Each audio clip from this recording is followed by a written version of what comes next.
Dear Chairman, Speaker, brothers and sisters, my name is A. Rangan, 51 Kiledar Street, Tepakalman Tichirapalli 2. பெரும் பொருட்செலவில் இம்மாபெரும் கூட்டத்தை ஏற்பாடு செய்து அதற்கு இந்துக்களுக்கும் மற்ற இஸ்லாம் மதத்தை சாராதவர்களுக்கு மிக முக்கியத்துவம் கொடுத்து முன் வரிசையிலே அமர்த்தி நாங்கள் கேட்கும் எப்பேற்பட்ட கேள்விக்கும் பதில் அளிப்போம். அது இஸ்லாம் மதத்திற்கு எதிராக ஒரு கெட்ட கேள்வியாக இருந்தால் கூட இங்க இருக்கும் இஸ்லாம் மக்கள் யாரும் எதிர்ப்பு தெரிவிக்கக்கூடாது.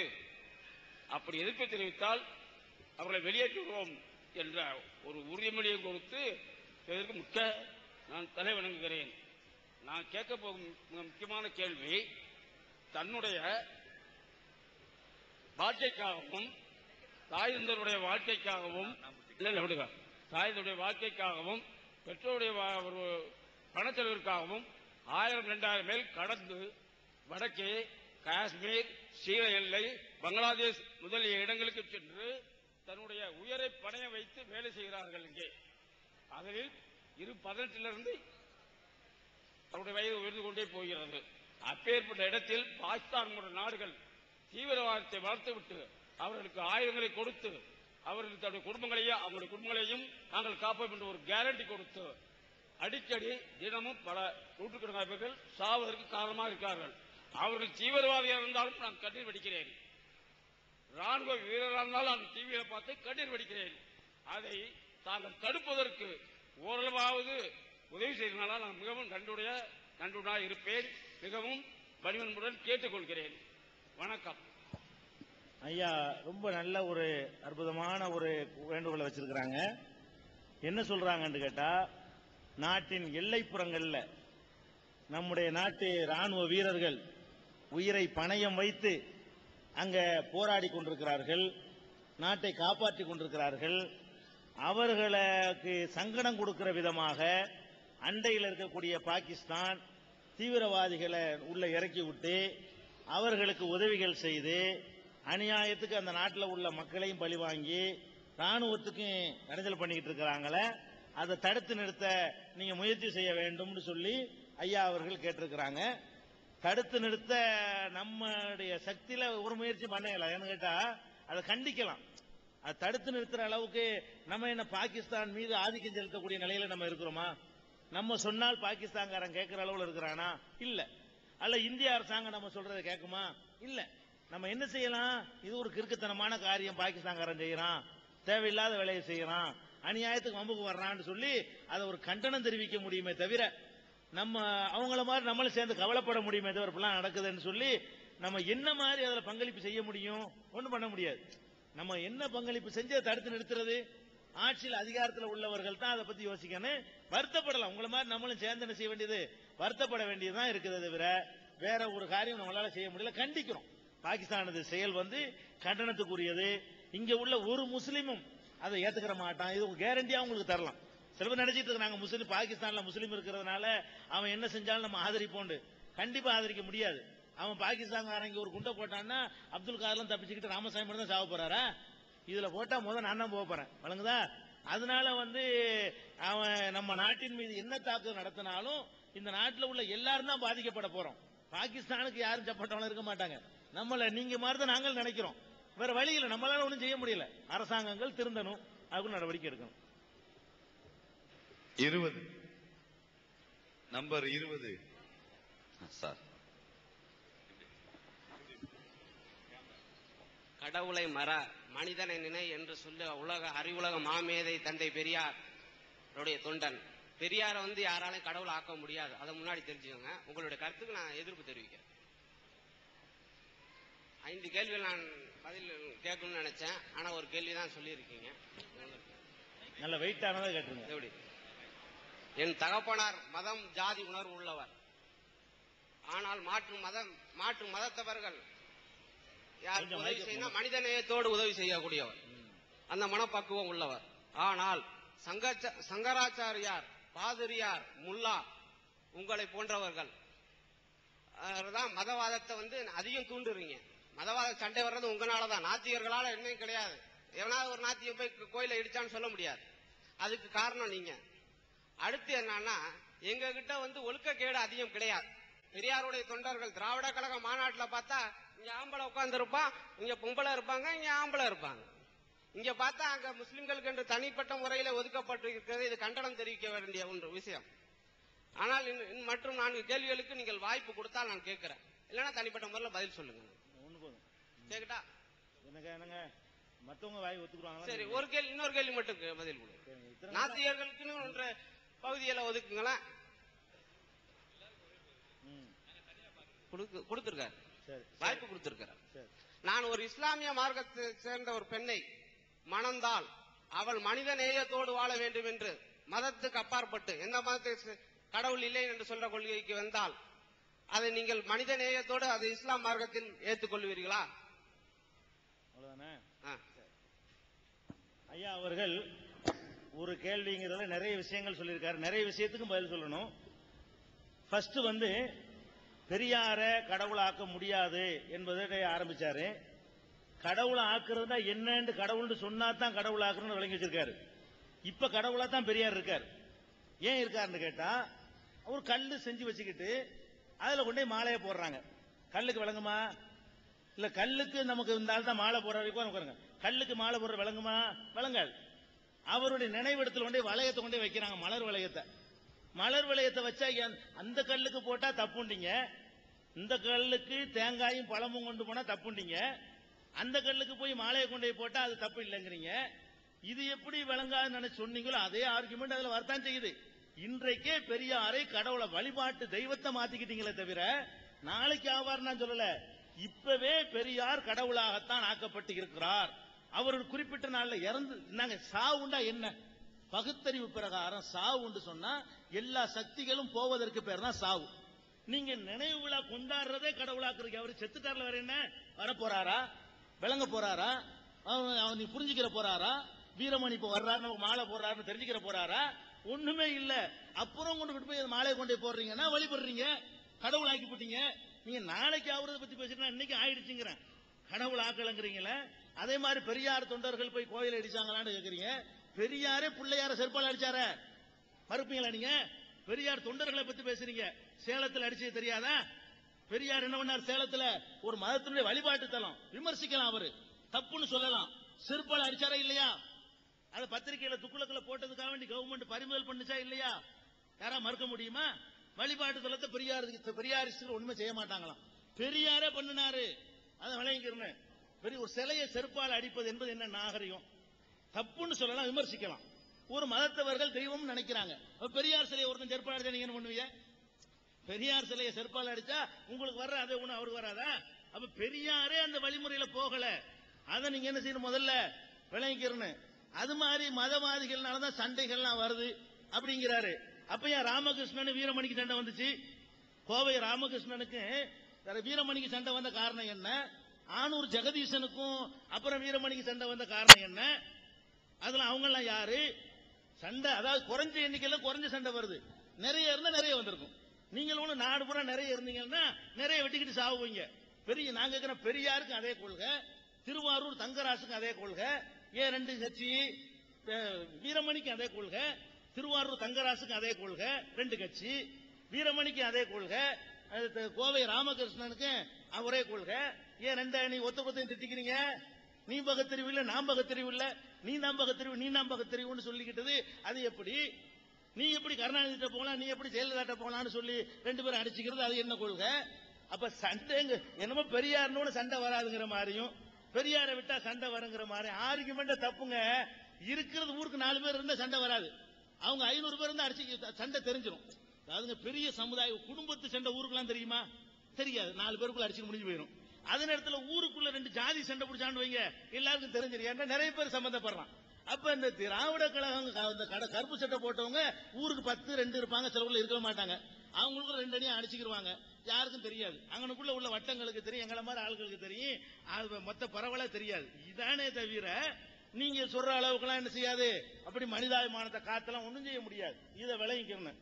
அடுத்தது என்ன கேட்கிறாருன்னு கேட்டா, மதம் அதாவது கடவுளை மற மனிதனை நினை. ஏன் கடவுளை நினைச்சுக்கிட்ட மனுஷன் நினைக்க முடியாதா? நான் கேட்கிறேன், இது ரெண்டு என்ன ஒண்ணுக்கு ஒண்ணு முரணா? கடவுளை நினைச்சா மனுஷனை மறக்கணுமா? அந்த கடவுளே மனுஷனை நினைன்னு சொன்னார்னு சொன்னா அதுக்கு மேல என்ன இருக்குது? இஸ்லாமிய கடவுள் என்ன சொல்றாரு? எனக்குன்னு காணிக்கை செலுத்தினாலும் ஏழைக்கு கொடுங்கிறாரு. இது மனிதநேயம் இல்லையா? நீ என்னுடைய கடமைகள்ல தவறினாலும் மனுஷன் கடமையில தவறிராதுன்னு இஸ்லாம் சொல்லக்கூடிய கடவுள் சொல்றாரு. அப்ப கடவுளை நினைத்துக் கொண்டே நான் மனுஷநேயனா இருக்க முடியுமே? நான் ஒரு வியாபாரம் பண்றேன், அளவு நிர்வாகிகள்ல மோசடி செய்ய மாட்டேன், கடவுளுக்கு பயந்து நான் செய்யாம இருக்கிறேன், மனுஷநேயம் இல்லையா? இஸ்லாம் எனக்கு சொல்லுது அளவு நிர்வாகி மோசடி செய்யாத. நான் ஏன் அளவு நிர்வாகியில மோசடி செய்யாம இருக்கிறேன்? கடவுளுக்கு பயந்து மோசடி செய்யாம இருக்கிறேன். இதுல மனிதநேயம் இருக்கா இல்லையா? நான் திருடலண்டா மனிதநேயம் இருக்கா இல்லையா? நான் ஒழுக்கமா நடந்தா மனிதநேயம் இருக்கா இல்லையா? அடுத்தவன் சொத்துக்கு ஆசைப்படலன்னா அந்த மனுஷன் நேயத்தோட தான் நான் செஞ்சுக்கிட்டு இருக்கிறேன். அப்ப கடவுளை நினைக்கிறது ஏன் மனுஷநேயத்துக்கு எதிராக போகுது? கடவுளை மறந்துட்டு மனுஷன் நினைக்க போய் இன்னைக்கு கல்வியை நீங்க வியாபாரமாக்குறீங்க, மதவாதி பிரியா செய்யறான். அதிக நீங்க பெரியாரு சுயமரியாதைன்னு சொல்ற உங்க கல்வி கூடங்களை விட கிறிஸ்தவர் நடத்துற கல்வி கூடங்கள்ல இருக்கக்கூடிய சேவையும் அந்த இது ஏன் இல்ல? ஏன் இல்லன்னு அறக்கட்டளை ஏன் வளர்ந்துகிட்டே போகுது? ஏன் சொல்லுங்க பார்ப்போம். அப்ப என்ன கடவுளை மறந்துட்டு என்ன மனித நேயத்தை காத்துப்பட்டீங்க? கடவுளை நினைச்சுக்கிட்டு இருக்கிற அந்த கிறிஸ்தவ கல்லூரிகள் எல்லாம் எந்த வகையில் அவன் பின்தங்கி போயிட்டான்? இதெல்லாம் மனிதன் அவன்கிட்ட வந்து உள்ளக்கூடிய பண்பாடுகள் தீர்மானிக்கக்கூடியது. சண்டைண்டா எல்லாருக்கும் தான் சண்டை வரும். ரெண்டு தமிழனுக்குள்ள சண்டை வருது, தமிழனுக்கு மலையாளிக்கு சண்டை வரும், மலையாளிக்கு வங்காளத்து சண்டை வரும், இந்தியாவுக்கு பாகிஸ்தானுக்கு சண்டை வரும், அண்ணன் தம்பிக்கு சண்டை வரும். அந்த மாதிரி முஸ்லீமுக்கு உள்ள வரும், இந்துக்களுக்குள்ள வரும். இதை வச்சுக்கிட்டு எல்லாம் ஒரு அளவுகள் பண்ண இயலாது. அதனால பெரியார் கடவுள் ஆக்கப்பட்டு விட்டார் என்பதில் சந்தேகம் இல்லை. இன்னும் கொஞ்சம் போக போக வேற மாதிரி எல்லாம் மாறி விடுவார் என்பதிலையும் சந்தேகம் இல்லை. எந்த அளவுக்கு ஆயிடுச்சுன்னா பெரியார் இருக்கும் திசை நோக்கி தொழுது விட்டு உரைய ஆரம்பிக்கிறேங்கிறான். ஏண்டா திசை நோக்கி தொழுதுட்டு ஆரம்பிக்கிறேன்னு எதனா கடவுள்? பெரியார் இருக்கும் திசை நோக்கி தொழுது விட்டு ஆரம்பிக்கிறேன்னு சொல்லி பேசுற அளவுக்கு ஆகிவிட்டீங்களே, இதுக்கு மேல என்ன இருக்குன்னா நல்லா தெரிஞ்சுக்கிறேங்க. இந்த மனுஷனோட அப்படி போனாலே கடவுளா தான் ஆக்கி முடியும். நான் கேட்கிறேன், அன்னைக்கு பெரியாரோட வாழ்ந்தவர்கள் பெரியார மதிச்ச அளவுக்கு அன்னைக்கு மதிக்கிறாங்களா? இல்ல, மனுஷனா மதிப்பாங்க அன்னைக்கு. இப்ப உள்ளவங்க கொஞ்சம் கூட மதிப்பாங்க. இவருடைய பிள்ளைங்க வேற மாதிரி மதிச்சுவாங்க. அதான் இன்னைக்கு உள்ள நிலைமை. அதை விளங்கிக்கிறேன்னு. அதனால இந்த வாதமே தப்பு. அடுத்து என்ன கேட்கிறாருன்னு கேட்டா, அந்த மனித நேயத்துக்கு ஒரு ஆதாரம் காட்டுறாரு. என்ன ஆதாரம்? ஒரு பெண்ணை, ஒரு முஸ்லீம் பெண்ணு இந்த கொள்கை ஏற்றுக்கொண்டு, எங்க கொள்கை கடவுள் இல்லைங்கிற கொள்கை ஏற்றுக்கொண்டு வந்தால் ஏற்றுக்கொண்டு வந்தா நாங்க என்ன செய்ய போறோம்?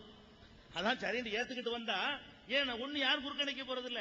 எனக்கு கடவுள் இல்லைங்கிற நம்பிக்கை பிடிச்சிருக்கு, அதனால நான் இவரோட தான் போறேன்னு போனா போயிட்டு போகுது. எங்களுக்கு என்ன அது சந்தேகமே இல்லையா? இதுலயும் இருக்கிறேன் அதுலயும் இருக்கிறேன்னு முரண்பாடா வரும்பொழுது மட்டும்தான் அப்செக்ஷன் வருமே தவிர, மற்றபடி எத்தனை பேர் போய்கிட்டு தான் இருக்கிறாங்க, வந்துகிட்டு தான் இருக்கிறாங்க. அதுல எல்லாம் யாருமே குறுக்கணிக்க மாட்டாங்க. நமக்கு இதான் பிடிச்சிருக்குன்னு சொல்லி ஒரு முஸ்லீம் பொம்பளை இந்துவா போறா, இல்ல இந்து பொம்பளை முஸ்லீமா போறான்னா அதை விட்டு தானே இருக்கிறாங்க எல்லாருமே. அதுல இருந்து கொண்டே செய்யும் பொழுது நீ கெடுக்காதங்கிறாங்க. இருந்துகிட்டே செய்யும் பொழுது நீ ஒண்ணுல உறுதியா நிற்பான்னு சொல்றாங்க. அதனால அவருடைய ஆர்குமெண்ட் சரியில்லை. இதே மாதிரி புதுக்கோட்டையில கூட என்ன செஞ்சுன்னா, அந்த எதுக்கு திராவிட கழகம் கொஞ்சம் கூடுதலா இருக்கு சொல்றேன்னு கேட்டா, அவர்கள் கொஞ்சம் மூட நம்பிக்கையில இருந்துகிட்டு பகுத்தறிவுன்னு பேசுறாங்க. அதுக்காகத்தான் சில கூட சொல்ல வேண்டியிருக்கு. புதுக்கோட்டையில கூட நெஞ்சார் ஒருத்தர் நேரடி விவாதத்துக்கு தயாரா, இதை பத்தி பேசுவோமா அப்படின்ட்டு. இதே மாதிரி நிகழ்ச்சி இல்லைங்க, மத்த எல்லாம் ஒழுங்கா போயிட்டு இருக்கேன். இவர்களுக்கு என்ன நினைப்புன்னா, பெரிய உலகத்தில் மகா அறிவாளிகள் மாதிரி நினைச்சுக்கிட்டு ஒரு சவால் மாதிரி விட்டுவிட்டாரு. புதுக்கோட்டையில தயார் உட்காரு பேசிட்டு தான் போகணும்ட்டேன். உடனே ஆலேஸ்டே போயிட்டாரு. விவாதம் பண்ணுவோம், கடவுள் இருக்காராங்கிறது ஆர்குமெண்ட் பண்ணுவா. கடவுள் இருக்காரு என்பதை விவாதம் பண்ணி ப்ரூவ் பண்றான். நீ இல்ல வீரமணிட்ட கூட டேட் வாங்கிட்டு வா, பேசுவோம். கடவுள் இல்லைன்னு சொல்றதை விட மூட நம்பிக்கை எதுவும் கிடையாது. அதை நான் ப்ரூவ் பண்ணி காட்டுறேன்னு சொல்லி சொன்ன உடனே யாருங்க இருந்தா புதுக்கோட்டையில? ஐயா சீனிவாசன் இருந்தீங்கல்ல, சொன்னார்ல, இந்த சீனிவாசன் வந்திருந்தாரு. சாட்சிக்கு வச்சுக்கிறேன். நாங்க சொன்னா சரி வராதுல, அவர் இருந்தார் அந்த நிகழ்ச்சியில. ஆளை காண தேர்ற ஆளை காணா. அதே மாதிரி சகோதரர் சொல்லிக்கிறேன், நீங்க இது ஒரு பெரிய மற்ற மதத்தை பின்பற்றவங்க எல்லாம் மூட நம்பிக்கை மாறியும், நீங்க மதம் இல்லைன்னு சொல்லக்கூடியதான் பகுத்தறிவுன்னு பேசுனீங்கன்னா, உங்களுடைய பகுத்தறிவு எவ்வளவு மூட நம்பிக்கையா இருக்குங்கிறது அக்குவேர் ஆணிவேர் நான் சொல்லி காட்டுவேன். அதுக்கு தயாரா இருந்தா நீங்க வாங்க, இப்ப அக்ரிமெண்ட் போட்டு செய்வோம். யார வேணா கூட்டு வரலாம். 21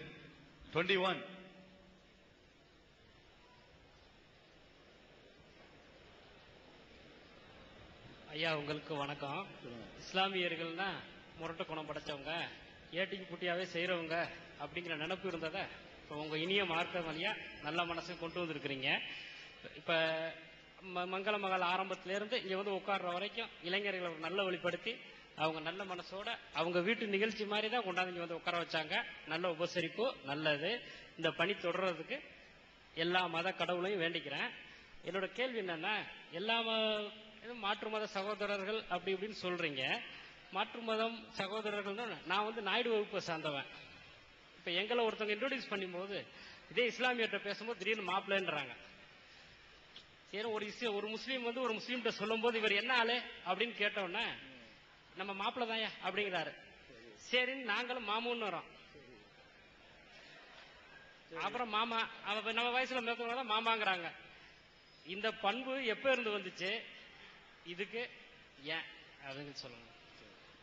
அதாவது சில ஒவ்வொரு பகுதியிலையும் சில சாதிகளோட முஸ்லிம்கள் பழகும் பொழுது இவர் சொல்றபடி மாப்பிள்ளை, மாமா, மச்சான் அப்படின்னு சொல்லி பழகக்கூடிய ஒரு பழக்கம் இருக்கத்தான் செய்யுது.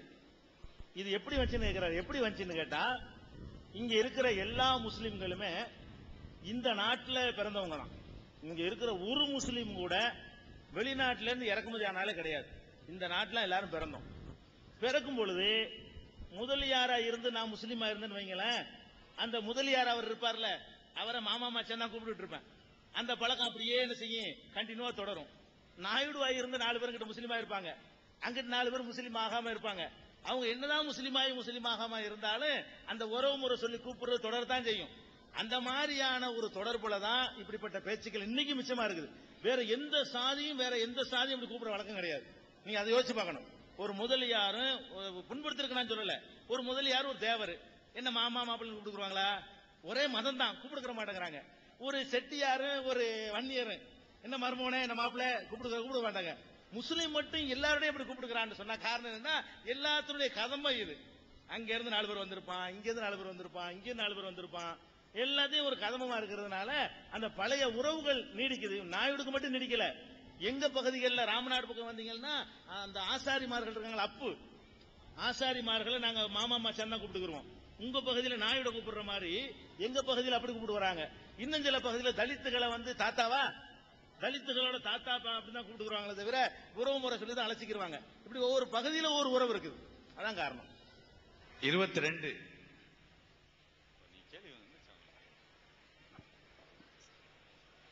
இறைவனுக்கு நன்றியும் வணக்கமும். நன்றி எதுக்குன்னா, இந்த காரியம் வெற்றி பெறுவதற்கு இறைவன் தான் வெற்றிக்கு காரணம். செயல்படுவது நம்மளுடைய விருப்பம், வெற்றி அவனுடைய விருப்பம். இஸ்லாத்து ஒரு இனிய மார்க்கம், ஏற்றுக்கொள்ள வேண்டிய விஷயம். மதிக்கிறோம், நேசிக்கிறோம். அதே மாதிரி மற்ற மதங்களும் மற்ற மார்க்கங்களும் அதே இறைவனை அறிகிறதுக்காக தான் உண்டாக்கப்பட்டிருக்க விஷயம். இதுக்கும் அதுக்கும் கருத்துக்கள்ல தான் மாறுபாடுகளை ஒழிய மார்க்கத்துல மாறுபாடுகளே இல்லை. என்னன்னு கேட்டீங்கன்னா, எல்லாருமே இறைவனை தான் போய் சென்றடைகிறோம். அப்படி சொல்லப்பட்டிருக்கிற விஷயம் 2. ஒன்னு இறைவனை வழிபடுகிற வழிபாடு, இன்னொன்னு அறநெறி ஒழுக்கம், ஒழுக்கத்தோட வாழுகிற நடைமுறை பழக்கத்தை. இந்த 2 தான் மாறுபடுது சொல்லுகிற விதத்துல. பட் எல்லா மதங்களும் ஒரே விஷயத்தை தான் சொல்றாங்க. அப்படி இருக்கும்போது மாறுபாடுகள் ஏன் வருது அப்படின்னா, கருத்துக்களில் இருக்க மாறுபாடுகள் தான். அதை களையிறதுக்காக தான் இந்த ஏற்பாடு பண்ணி செஞ்சுட்டு இருக்கீங்க. என்னுடைய வாழ்த்துக்கள்.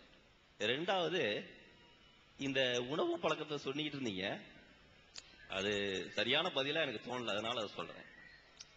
பகுத்தறிவுல ஹையஸ்ட் பரிணாமம் தான் நபிகள் நாயகம். ஏன்னா அவர் ஞான மார்க்கத்தை சொல்றார். அதுக்கு அடுத்தாப்புல நபிகளே வரல அப்படின்ற கருத்து உங்களுது, நபி வந்திருக்கிறான்ற கருத்து எங்களுது. எப்படி? அதுக்கு என்ன சாட்சி? இங்க தமிழ்நாட்டில் வாழ்ந்த வள்ளலார் அப்படின்னு சொல்லக்கூடிய ஒரு நபி, அவர் நிறைய இடத்துல இஸ்லாத்துல சொல்லப்படுகிற கருத்தெல்லாம் ஒத்துக்கிறாரு. அதே இதுல உணவு பழக்கத்துல மட்டும் மாறி வர்றாரு. ஏன் அப்படின்னா, பகுத்தறிவின் அடுத்த சிந்தனை அது. இறைவனை அடைகிறது பகுத்தறிவை தாண்டி தான் அடைய முடியும். அப்படி பாக்குறப்ப அவர் சொல்றாரு, அன்பும் கருணையும் தான் இறைவனை அடையக்கூடிய சாதனம். அப்படி பாக்குறப்ப இந்த உணவு பழக்க வழக்கத்துல பிற உயிரை கொல்றது அன்புல இருக்கிற குறைபாடு அப்படின்றது அவருடைய கருத்து. உணவு உடலுக்காக சாப்பிடுற விஷயம், உயிருக்காக சாப்பிடுறது இல்லை. அதனால உங்க கருத்து எனக்கு பிடிக்கல, அதனால இதை சொன்னோம். மற்றபடி கேள்விகள் நான் கேட்க வேண்டும் என்று நினைச்ச கேள்வி மற்றபடி கேட்டாங்க. என்னன்னா, ஒரு உயிர் வாழ்றதுக்கான உரிமையை இறைவன் தருகிறான். அதை பறிக்கிறதுக்கு நமக்கு உரிமை இல்லை. அதை பறிச்சுக்கிட்டு இருக்கோம். அதை தான் அவர் சுட்டி காட்டினாரு. பட் ஆனால் நீங்க அதுக்கு வேற மாதிரி பதில் சொன்னீங்க. என்னுடைய கேள்வி வேற ஒருத்தர் கேட்டதுனால வேண்டுகோள் மட்டும் சொல்லிட்டு வாழ்க வளமுடன். அதாவது வெங்கடேசன் சகோதரர் வெங்கடேசன் அவர்கள் என்ன கேட்கிறாருன்னா, மனிதன் இந்த உயிர்களை கொல்லாமல் இருப்பது ஒரு அன்பினுடைய வெளிப்பாடு. கொண்டுட்டான்னு சொன்னா அன்பு அவன்கிட்ட அந்த தன்மை குறைஞ்சு போயிடுது என்பது வள்ளலாருடைய நிலை. அதுல இஸ்லாத்துல இருந்து மாறுபடுறாரு. அதுதான் சரிங்கிறது அவருடைய ஆர்குமெண்ட். நான் இதுக்கு அட்வான்ஸா நான் சொல்லிட்டேன். அப்படி நீங்க நினைத்தீர்களே ஆனால் உயிர்கள்ல எந்த பாரபட்சமும் காட்டக்கூடாது என்பதில் நீங்க உறுதியா இருக்கணும். அப்ப தண்ணியை கூட நீங்க குடிக்க கூடாதுன்னு சொன்னேன். அதுல உயிர் இருக்கத்தானே செய்யுது. அது தெரியாத காலத்துல குடிச்சா ஓகே, அவங்க அதை பத்தி நினைச்சே பார்க்கல. இன்றைக்கு தெரிஞ்ச காலத்துல குடிக்கிறோம், அன்றைக்கு தெரியாத காலத்தை விட்டுருவோம். தெரிந்து கொண்டு வள்ளலார் காலத்துல இந்த கிருமிகள் எல்லாம் கண்டுபிடிக்கப்படாம இருக்கலாம். இப்ப நம்ம என்ன காலத்துல வாழ்றோம்னு கேட்டா, நீங்க இப்ப பார்க்க நினைத்தால் அதை பார்ப்பதற்குரிய கண்ணாடிகளை வாங்கலாம். அது அந்த பெரிதுபடுத்தி காட்டக்கூடிய கண்ணாடியை வாங்கி நீங்க இப்ப தண்ணிக்குள்ள என்ன இருக்குன்னு பார்க்கலாம். அவ்வளவு உயிர்கள், அதுக்கு வயிறு இருக்குது, அது கண் இருக்குது, அது இனவிருத்தி செய்யுது, அதுக்கு கற்பாறை இருக்குது, அதுக்கு இனவிருத்தி உறுப்பு இருக்குது, எல்லாமே இருக்குது. எதுக்கு இந்த கிருமின்னு சொல்லக்கூடிய நீங்க என்னத்தை ஒரு ஆட்டுல என்னென்ன பாக்குறீங்களோ, ஒரு கோழியில என்ன பாக்குறீங்களோ அவ்வளவு அம்சமும் அந்த கிருமிக்குள்ள இருந்து கொண்டிருக்கிறது. சைஸ் கொஞ்சம் சின்னது. அப்ப நீங்க அதை குடிக்கும் போது அந்த அன்பு உணர்ச்சி போகத்தானே செய்யுது. அப்ப பிராக்டிக்கலா நீங்க சாத்தியமாகக்கூடிய சித்தாந்தம் ஆகுமா? மண்ணுல ஒண்ணுதான் அது இல்ல. மற்ற காத்துல கூட இருக்குன்னு சொல்ல போனா, காத்துல கூட அந்த கிருமி எல்லாம் கலந்து சுவாசிக்கிட்டு இருக்கிறோமே, அதுபடியா கூட ஓடி போயிடும். மூக்கு கூட அடைச்சிக்கிறேன். ஏன்னா அது சுதந்திரமா சுத்திக்கிட்டு உறிஞ்சி உள்ளக விட்டு சாவடிச்சு வெளியேற்றுறதுங்கிறதுலயே ஒரு பாதிப்பு இருக்கத்தான் செய்யுது. அப்ப நம்ம என்ன பாக்குறோம்? மனிதன் வாழ்வது அதை விட முக்கியம். மனிதன் அன்பு செலுத்துறதை விட சுவர் இருந்தா தானங்க சித்திரம் எழுத முடியும். சுவரை இல்லைன்னா எதுல போய் சித்திரம் எழுத முடியாது. ஃபர்ஸ்ட் மனிதன் வாழணும், ரெண்டாவது அன்பு செலுத்தணும். வாழ்வதற்குரிய வாசலை எல்லாம் அடைச்சி அவனை பணமாக்குறதுக்கு வழி சொல்லிவிட்டு அன்பு செலுத்தினா எப்படி வரும்? சரி, எல்லாரும் இதை ஏத்துக்கிட்டாங்கன்னா எத்தனை பேருக்கு சோறு கிடைக்கும்? நம்ம அப்படி யோசிக்கணும். நீங்க சொல்லக்கூடியது ரொம்ப விரல் விட்டு எண்ணக்கூடியவர்கள் இருக்கிறதுனால எல்லாரும் வாழ்றோம். நீங்க சொல்லக்கூடியதை எல்லாரும் கேட்டு எல்லாருமே பருப்பு சாம்பார்னா வாழ இயலுமா? எத்தனை பேருக்கு சோறு கிடைக்கும்? அவ்வளவு ரூபா கொடுத்து வாங்கிட்டீங்க இயலுமா? அப்ப எல்லாத்தையும் காலி பண்ணிடுறதா? மனிதனே சாவக்கூடிய, நீங்க ஏன் சாவாம இருக்கானா உன்னை ஏத்துக்கல எல்லாரும். இந்த சித்தாந்தத்தை, இந்த வள்ளலார் சொன்ன சித்தாந்தத்தை எல்லாரும் ஏத்துக்கிறதுனால நம்ம உட்கார்ந்து கேட்டுக்கிட்டு இருக்கிறோம். ஒரு பேச்சுக்கு எல்லாரும் ஏத்துக்கிட்டோம்னு சொன்னா நம்ம இங்க இருக்க மாட்டோம். 90% பேர் போய் சேர்ந்திருப்போம் நேரம். அப்ப மனிதன் அழிவதற்கு உரிய வழிகாட்டுதலை சொல்லவே கூடாது. மனிதன் வாழணும், அப்புறம் அன்பு ரெண்டாவது செலுத்தணும். மனிதன் வாழவே கூடாதுன்னு சொல்லிட்டு யாருக்கு அப்புறம் அன்பு செலுத்துவான்? 90 கோடி மக்களை அனுப்பி விட்டு யாருக்கு போய் அன்பு செலுத்துறதுங்கிற? அதனால மனிதனை காப்பாற்றுவோம் முதல்ல, அப்புறமேல ஆடு மாடுகளை பத்தி பார்ப்போம். அதுதான் நிலைப்பாடு. அது வேண்டியல. அடுத்து என்னுடைய பெயர் தீனதயாளன். நான் வீகுளத்திலிருந்து வருகிறேன். இஸ்லாம் ஒரு இனிய மார்க்கம் என்ற நிகழ்ச்சியில் பங்கேற்க வாய்ப்பளித்த இஸ்லாமிய நண்பர்களுக்கு நான் நன்றியை தெரிவித்துக் கொள்கிறேன். மேலும் இந்தியாவில் மிக எதிர்நோக்கியுள்ள முக்கிய பிரச்சனை மக்கள் தொகை பெருக்கம். இதனால் வேலையில்லா திண்டாட்டம் போன்ற பல பிரச்சனைகள் ஏற்படுகின்றது. ஆனால் இஸ்லாம் மார்க்கத்தில் மக்கள் தொகை பெருக்க வேண்டும் என்ற ஒரு கோட்பாடு உள்ளது. இந்த கருத்தை பற்றி தாங்கள் விளக்க வேண்டும். சரி, அதாவது இந்தியாவுடைய பெரிய பிரச்சனை மக்கள் தொகை பெருக்கம் அப்படிங்கிறாரு. இது ஒரு போலித்தனமான ஒரு வாதம்ங்க. மக்கள் தொகை பெருக்கம் உலகத்துல எந்த நாட்டுக்கும் பிரச்சனையா இருக்கவே இல்லை. மக்கள் தொகை பெருக்கத்தினால உலகத்துக்கு நன்மைகள் தான் அதிகமா கிடைக்குமே தவிர ஒரு காலத்திலையும் தீமைகள் கிடைக்கவே கிடைக்காது. இதை நீங்க நல்லா புரிஞ்சுக்கணும். இப்ப என்ன சொல்றாங்கன்னு கேட்டா, உணவு பத்தல, மக்கள் அதிகமாயிடுச்சு, கொஞ்சம் பேர் உணவு கிடைக்காம இருக்குது. இதுதான் பெரிய ஆர்குமெண்டா வச்சுக்கிட்டு இருக்காங்க. அது உண்மையாண்டு கேட்டா உண்மை இல்ல. அரசாங்கமே தெரிஞ்சுக்கிட்டு போய் சொல்லுது. உணவை பொறுத்த வரைக்கும் இன்றைக்கு உணவு எந்த அளவுக்கு தாறுமாறா குவிஞ்சிருக்குன்னு சொன்னா, வரக்கூடிய விவசாய பொருள்களை இந்த வருஷம் கொள்முதல் பண்ண முடியாத அளவுக்கு, பாதுகாக்க முடியாத அளவுக்கு அரசாங்கத்தில் கையிருப்பு இருக்குது. இப்ப அதுக்கு தான் ரேஷன்ல எல்லாத்தையும் அதிகமா கொடுத்துட்டு இருக்காங்க. அரசாங்கத்தில் எந்த அளவுக்கு உணவுப் பொருள் அதிகமா இருக்குன்னு கேட்டா, மனிதர்களுக்கு இன்னைக்கு எவ்வளவு தேவையோ அதையெல்லாம் தாண்டி அதிகமாக இருக்கிறது. ஆனால் மக்களுக்கு கிடைக்கல. உணவு இருக்குது, உணவு பற்றாக்குறை இல்ல, விநியோகிக்க தெரியாததுனால கிடைக்கல. சரி, மக்கள் தொகையை குறைச்சிட்டா கிடைச்சிருமா? கிடைக்கவே கிடைக்காது. இன்றைக்கு 100க்கு 5 பேருக்கு சாப்பாடு கிடைக்கலன்னு சொன்னா உலக ஜனத்தொகையை 100ல கொண்டாந்து நிப்பாட்டினாலும் 5 பேர் கிடைக்காது. ஒரு பக்கம் குவியும், ஒரு பக்கம் குறையும். அந்த ஏற்றத்தாழ்வாகத்தான் பொருளாதாரம் மாறி மாறி வந்துகிட்டே இருக்குது. அப்ப உலக ஜனத்தொகை 1000 பேர் இருந்தாலும் 50 பேர் கிடைக்காது. 2000 பேர் இருந்தா 100 பேர் கிடைக்காது. 10,000 பேர் இருந்தா 500 பேர் கிடைக்காது. 1,00,000 பேர் இருந்தா 5,000 பேர் கிடைக்காது. அந்த சதவீதத்தின் அடிப்படையில் எல்லா காலகட்டத்திலையும் இன்னும் சொல்றேன், உலகத்துல மொத்த ஜனத்தொகை 10 ஆக்கிட்டீங்க, ஒரு ஆள் கிடைக்காது. 9 பேர் தான் சோறு கிடைக்கும், ஒருத்தனுக்கு கிடைக்காது. 10 பேர் போட்டியிடக்கூடிய நேரத்தில் ஒருத்தனுடைய பங்கு இன்னொருத்தர் சேர்த்து அமைக்கிடுவான். அப்படிப்பட்ட சுபாவம் மனுஷனுக்கு இருக்குது. இன்னைக்கு G7 சொல்லக்கூடிய உலக பணக்கார நாடுகள்ல 50% மேற்பட்ட செல்வங்கள் குவிஞ்சு கிடக்குது. அதனுடைய ஜனத்தொகை 10% கூட இல்ல. 90% மக்களுக்கு 50%, 10% மக்கள்கிட்ட 50%. அப்ப எதனால தட்டுப்பாடு? ஒரு பக்கம் குவியுது, ஒரு பக்கம் இல்ல. பணக்காரன் அதிகமா இருக்குது, ஏழைட்ட இல்ல. இதுதான் காரணமே தவிர மக்கள் தொகையை குறைச்ச உடனே எல்லாம் வறுமையை விரட்டிட முடியாது. அதே நேரத்தில் மக்கள் தொகை பெருக்கத்தினால உணவு வேலை வாய்ப்பு குறைஞ்சிச்சா? குறையல. உணவு உற்பத்தி பற்றாக்குறை ஏற்பட்டுச்சான்னா அதிகமா இருக்கிறத பாக்குறீங்க. நீங்க கொஞ்சம் யோசிச்சு பாருங்க. நீங்க அந்த காலத்துல எல்லாம் அந்த சைவம் அசைவம் சாப்பிடுறவங்களுக்கு தெரியும். அந்த காலத்துல எல்லாம் வீட்டுல விருந்தாளி வந்தா கோழி வாங்குறாந்தா கிராமத்துல அலைன்னு அலைவாங்க. எப்ப 30 கோடி முகமுடையாள் காலத்துல, இந்தியாவுடைய ஜனத்துக்கு 30 கோடி இருந்துச்சு. அந்த காலத்துல ஒரு கோழி வாங்குறாந்தா கிராமம் அலைஞ்சு ஒரு கோழி கிடைக்கும், இல்லாட்டி கிடைக்காம போயிடும். விருந்தாளிக்கு சாம்பார் கொடுத்துருவோம்.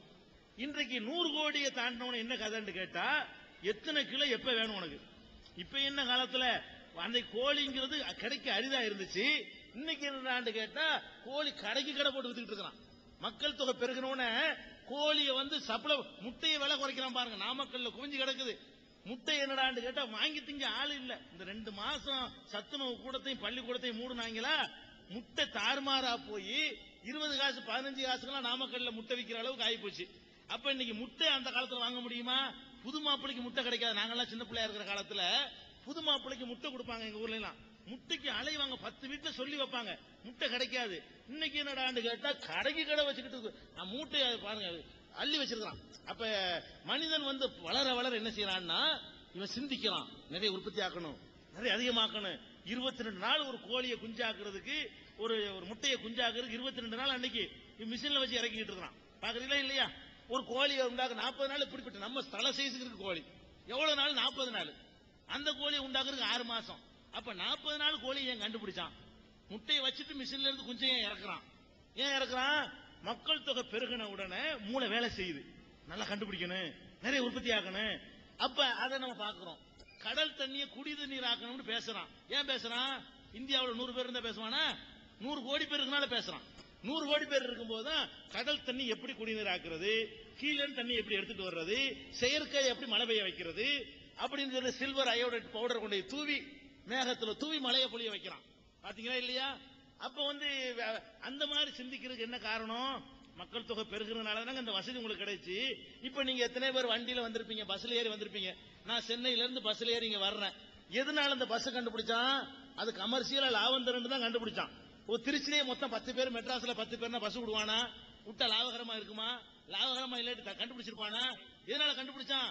மக்கள் பெருகின உடனே இப்படி ஒண்ணு செஞ்சா சம்பாதிக்கலாமே, வேலை வாய்ப்பு பெருகுது.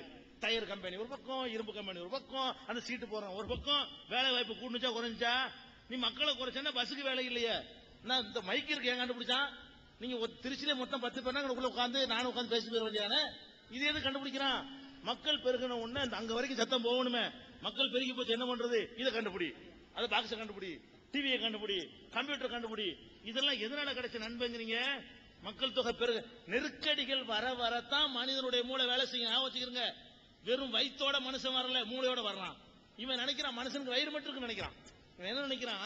மனுஷனுக்கு வயிறு மட்டும் தான் இருக்கு நினைக்கிறான். இல்ல, இந்த வயிற்றுக்கு மூளை இருக்க, அது 1000 பேர் வயிற்றுக்கு தீர்வு சொல்லும்.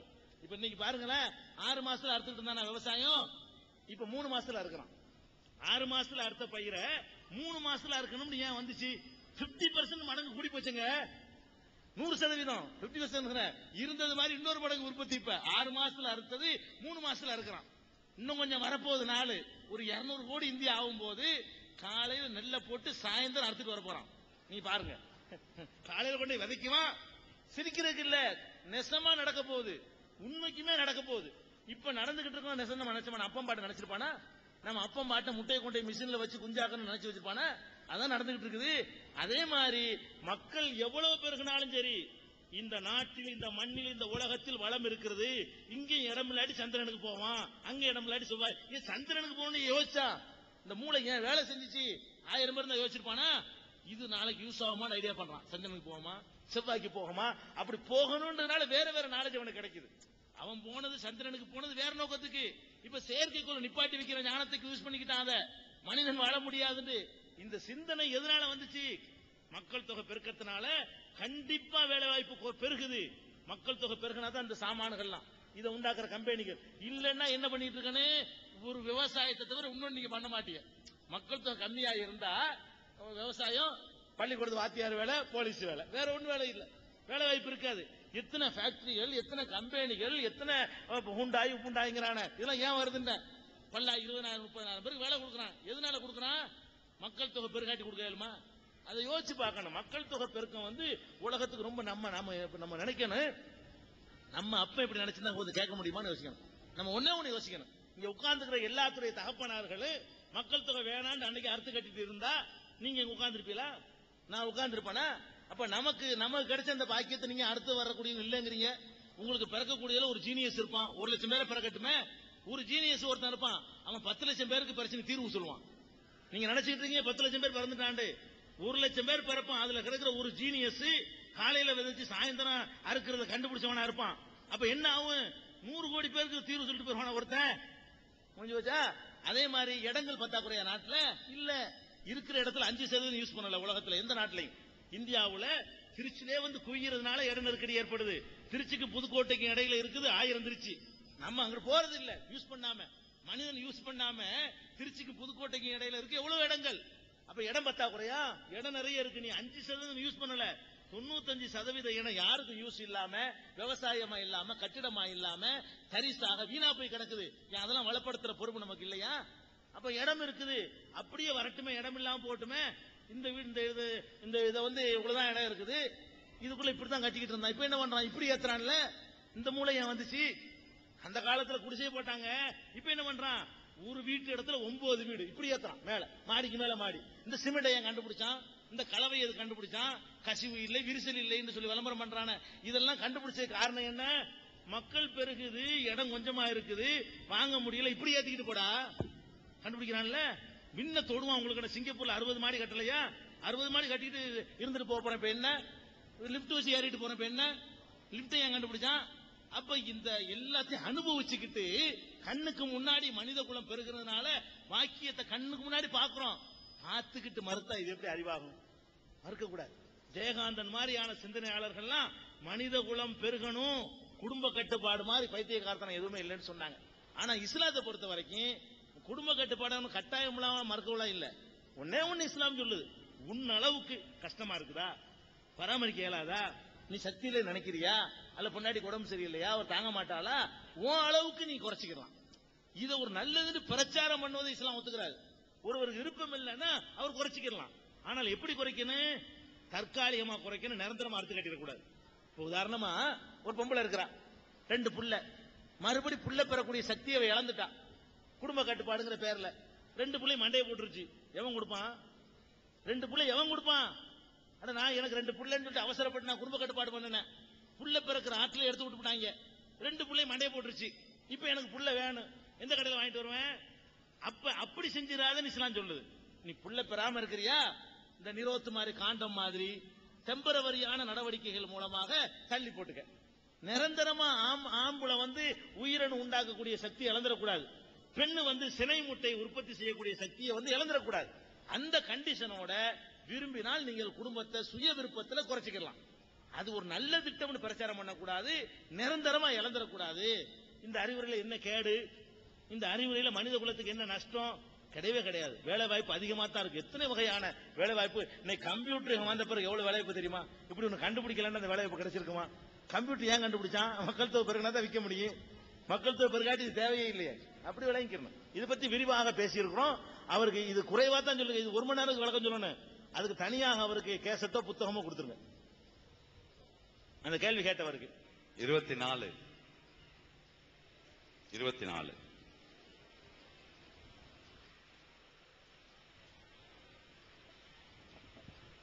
இஸ்லாம் ஒரு இனிய மார்க்கம், ரொம்ப தெளிவா இருக்குது.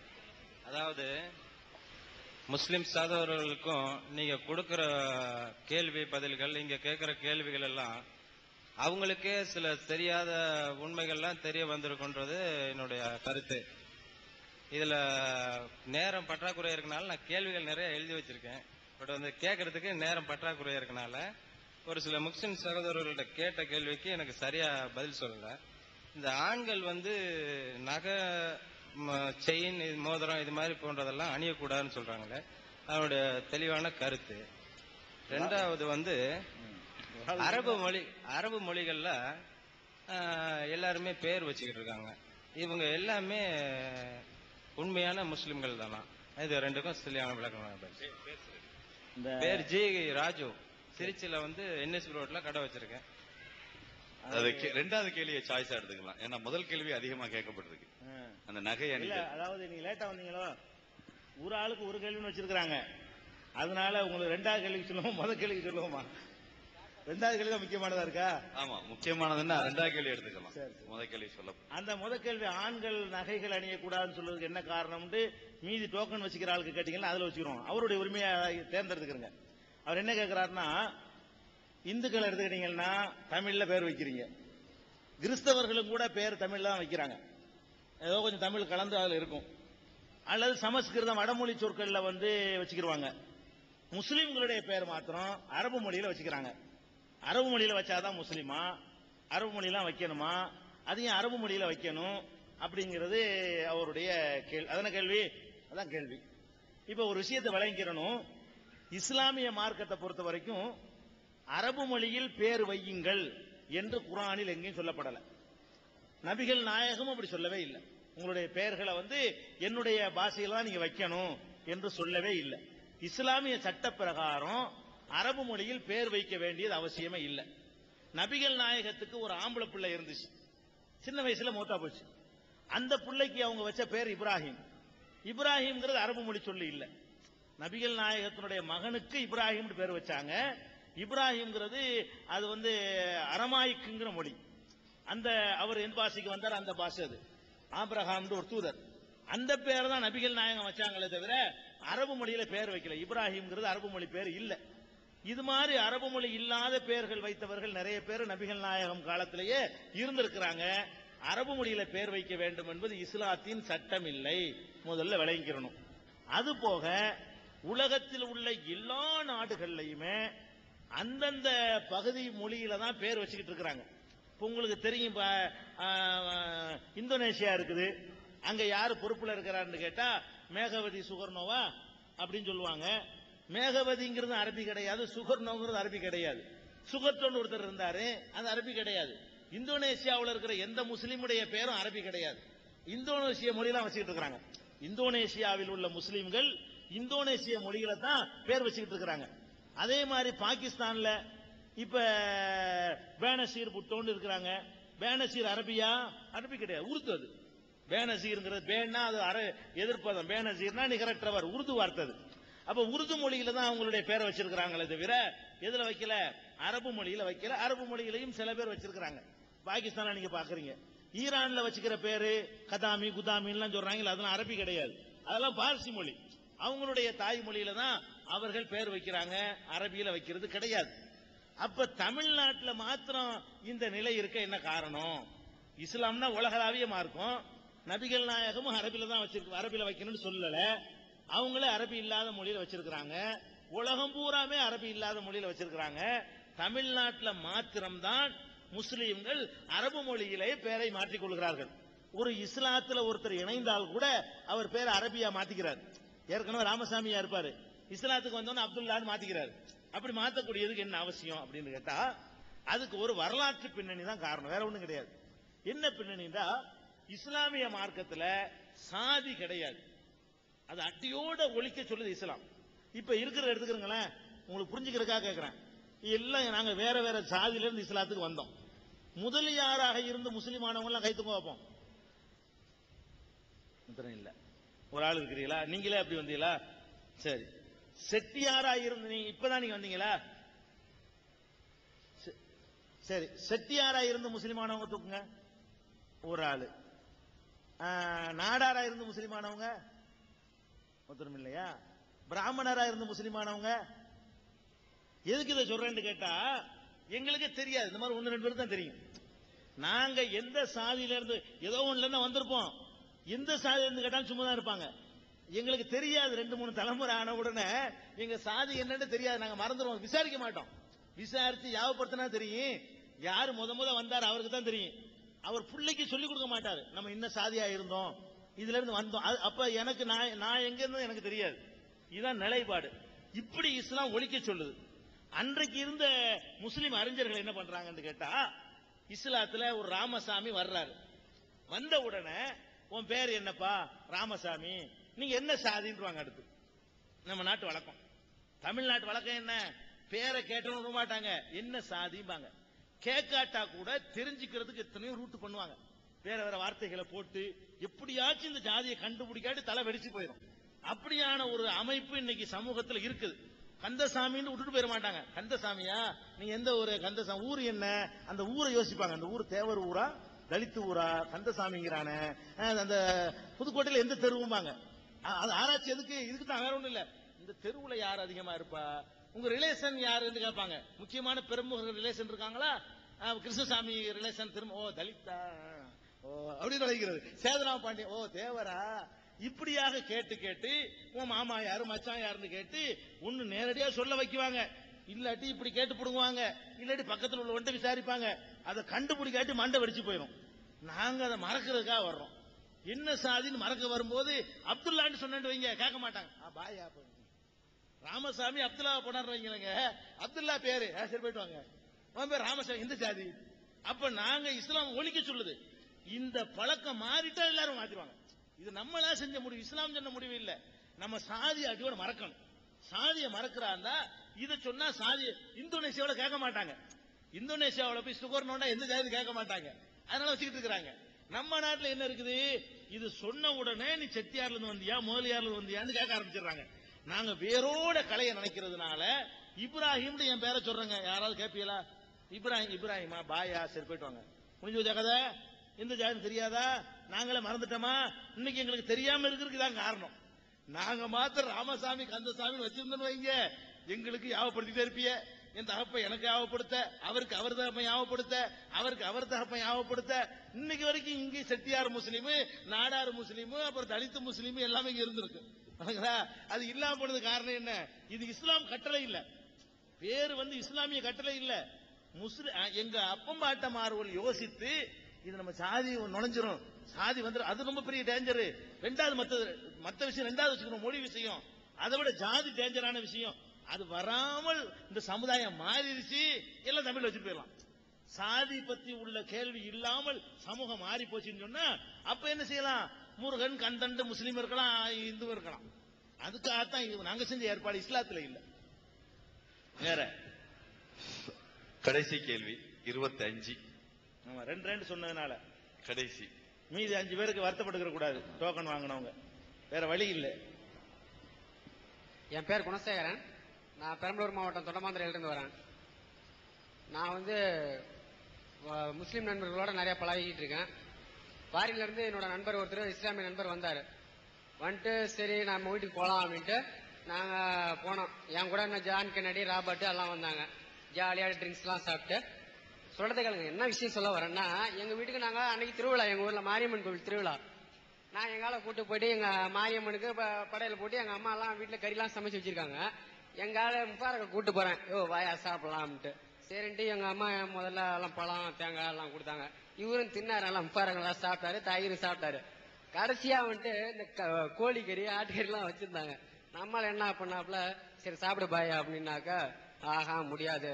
ஏயா நாங்க மெதுவா அந்த கடாயை அறுத்து அந்த ரத்தம் கொஞ்சம் கொஞ்சமா சொட்டி அது அதுல என்னமா அறிவியலுங்கிறாரு, என்னமா கேட்டா நாங்க வந்து பாய்ங்கெல்லாம் வந்து இந்த மாதிரி தான் முறைப்படி சாப்பிடுவோம். நீங்க படார்னு ஓங்கி ஒரு சாத்துவீங்க, அது என்ன ஆகும், ரத்தம் உறைஞ்சி அதுல வந்து என்னென்னமோ கலந்துருக்க ரத்தம் உள்ள கறியை வந்து சாப்பிட்டாக்க உடம்புக்கு கெடுதல் அறிவியல் ரீதியா அப்படின்னாப்புல.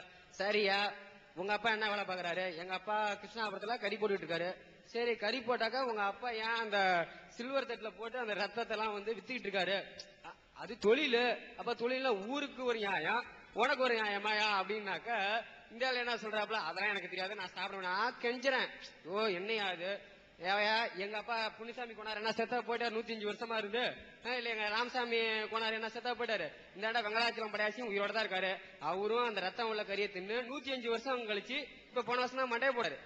ஆக மொத்தம் நீயும் உங்க தாத்தா 60 வயசுல மண்டைய போட்டாரு ரத்தம் இல்லாத கறியை சாப்பிட்டு, ரத்தம் உள்ள கறியை சாப்பிட்டு. ராமசாமி வந்து நல்லா தான் இருக்காரு 105 வருஷமா.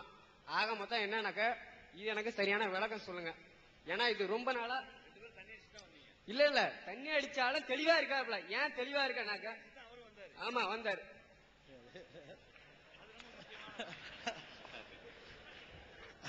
கேள்வி கேட்டிருக்காரு. இது வந்து எல்லாரும் எல்லாம் சிரிக்கிற அளவுக்கு அவர் நடந்திருக்காரு. இதுக்கு வந்து ஒரு எங்களுக்கு எந்த காரியம் செஞ்சாலுங்க பிஸ்மில்லா சொல்லி தான் சாப்பிடணும். இறைவன் சாப்பிடணும் வைங்களேன், அப்படி சாப்பிடணும். ஒருத்தன் கல்லு கடையில போய் சாராயம் குடிக்கும் போது பிஸ்மில்லா சொல்லி கொடுறான்டானா, சாராயம் குடிக்கிறதே கூடாது, அதை போய் பிஸ்மில்லா சொல்லி குடிச்சா என்ன குடிக்க, அந்த மாதிரி இருக்கு அவர் ஃப்ரெண்ட் நடந்த நடவடிக்கை. சரி வாங்க, விஷயம் என்னன்னு கேட்டா, ஃபர்ஸ்ட் விஷயத்தை விளங்கிக்கிறேன். நம்ம ஒரு மனித நேயம், இந்துக்களும் முஸ்லீம்களும் பழகுறோம். அவர்களுடைய உணவு பழக்க வழக்கங்கள்ல ஒருவர் சாப்பிடக்கூடிய இன்னொரு சாப்பிட மாட்டாரு, இன்னொருத்தர் சாப்பிடுறது இவர் சாப்பிட மாட்டாரு. இந்த மாதிரியான நேரங்கள் நம்ம எப்படி நடந்து கொள்ளணும்னு கேட்டா அதுக்கு ஒரு மரபு இருக்குங்க. முதல்ல அது பாயிண்ட் 2வது வர்றேன். முதல் விஷயம் வந்து இதுல எல்லாம் மனிதனை நீங்க பார்க்க கூடாது. இப்ப எனக்கு வந்து ஒரு ஐயர், ஒரு பிராமணர் நண்பரா இருக்காருன்னு வைங்க, நான் அவரை விருந்து கூட்டிட்டு போறேன். அவர் எதை சாப்பிட மாட்டாரோ அதை நான் கொடுக்க கூடாது. நான் அவரை மதிக்கிற முறை என்னன்னு கேட்டா, நான் மதிக்கிற நண்பன் தானே, நீ வந்து பிரியாணி சாப்பிடுங்க கூடாது. நான் என்ன செய்யணும், இவர் மத நம்பிக்கை பிரகாரம் இவர் வந்து கோழி சாப்பிட மாட்டாரு, இவர் மீன் சாப்பிட மாட்டாரு, இவர் இதைத்தான் சாப்பிடுவாருன்னு சொல்லி நான் என்ன செய்யணும், கொடுக்கக்கூடியவன் அவரை மதிக்கணும். நான் பிரியாணி கொடுத்துட்டு இந்த ஐயரை பாருங்க எவ்வளவு அன்பா நான் பழகுறேன், நான் பிரியாணி கொடுத்தேன் திங்க மாட்டேன்ட்டாரு கேட்க கூடாது. அதே மாதிரி மத நம்பிக்கை அடிப்படையில் முஸ்லீம்கள் சில உணவு வேணாம்பாங்க, சில உணவு இந்துக்கள் சாப்பிட மாட்டாங்க. அதுல நம்ம எப்படி நடந்து கொள்ள வேண்டும் என்று கேட்டால், அவருடைய உணவு பழக்கத்தை நான் மதிக்கணும், என்னுடைய உணவு பழக்கத்தை அவர் மதிக்கணும்.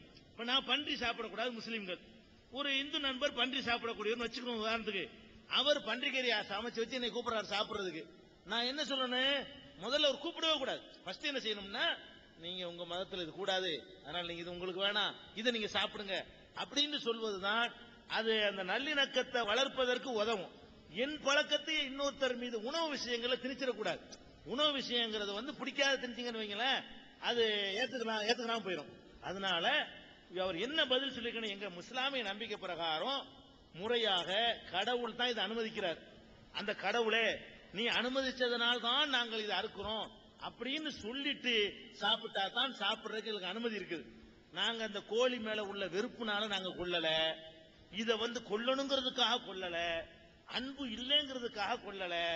நீ தான் கடவுளை இதை படைத்தாய், கோழிய ஆட்ட நீ தான் படைத்தாய், நீ அனுமதித்ததனால் தான் நான் அறுக்கிறேன் அப்படின்னு சொல்லி அறுக்கிறது இஸ்லாமிய முறை. பிஸ்மில்லாஹி அல்லாஹ் அக்பர்னு சொல்லும் பொழுது இறைவன் பெயரால் அறுக்கிறேன்னு சொல்லி, அப்ப இறைவனுக்கு நன்றி செலுத்தின பிறகுதான் சாப்பிட வேண்டும் என்று இஸ்லாம் எங்களுக்கு சொல்லுது. ரத்தம் போறது போவாதெல்லாம் 2வது டாபிக். அது இஸ்லாம் சொன்ன காரணம் இல்ல, இன்றைய அறிவியல் உலகத்தில் சொன்ன ஒரு காரணம். இஸ்லாம் சொல்லக்கூடிய கரெக்டான காரணம் என்னன்னு கேட்டா, இந்த கோழி நானா படைச்சேன் இல்ல, இந்த ஆட்டை நானா படைச்சேன், நானா உசுறு கொடுத்தேன் இல்ல, நான் இந்த ஆட்டுக்கு எனக்கு ஏதோ பகை இருக்கிறதுக்காக நான் வெட்டுறேன் அதுவும் இல்ல, வேற எதுக்கு வெட்டுறேன், அதுவும் ஒரு உயிர் தான். இந்த உயிரை எவன் படைத்தானோ அந்த கடவுள் நான் தின்பதற்கு அனுமதிச்சிருக்கிறான் அப்படின்னு சொல்லி, இறைவா நீ அனுமதிச்சதுனாலதான் நான் அறுக்கிறேன் சொல்லும் பொழுது, நீங்க சொன்னீங்க இந்த வெறி வந்துடும், அன்பு எடுபட்டு போயிருந்து, அது கூட அவன்கிட்ட மாறும். நம்ம என்ன நம்ம அறுக்கிறண்டா இருக்கிறோம், அல்ல நம்மள படைச்ச அல்ல, அவன் தான் கோழியும் படைச்சான் என்னையும் படைச்சான், அதை அறுத்து திங்க சொல்லிட்டான் அப்படின்னு சொல்ற நன்றி கடன் செலுத்தாவிட்டால் அது செல்லாது. அப்ப அதை அறுக்கிறது இஸ்லாமிய அறுவை முறை என்பது பிஸ்மில்லாஹி அல்லாஹு அக்பர்மாங்க. அல்லாவின் பெயரால் நான் அறுக்கிறேன், அல்லாஹ் தான் பெரியவன். இந்த நன்றியை கடவுளுக்கு செலுத்தாமல் என்னுடைய உயிர் பிராணி நீ சாப்பிடக்கூடாது என்று இஸ்லாம் சட்டம் போட்டிருக்கு. அதனாலதான் அதை நீங்க அதை செய்ய மாட்டீங்க. இந்த மாதிரி கடவுளுக்கு தெரியாதனால, முஸ்லிம் அல்லாதவருக்கு இந்த முறை தெரியாதனால செய்ய மாட்டீங்க.